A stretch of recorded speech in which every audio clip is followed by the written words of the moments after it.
Ang alagang manok ni Maria. Si Maria ay may alagang manok. Pinapakain niya ito araw-araw.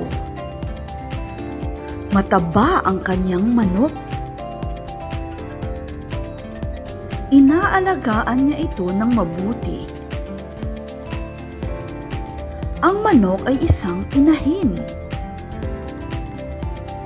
Nangingitlog ito ng marami. Nilalagay ni Maria ang mga itlog nito sa malaking basket. Masaya si Maria na may alaga siyang manok. Araw-araw ay nakakakain siya ng paborito niyang nilagang itlog. O, naunawaan mo ba ang kwento? Subukan nating sagutan ang mga katanungan ukol dito.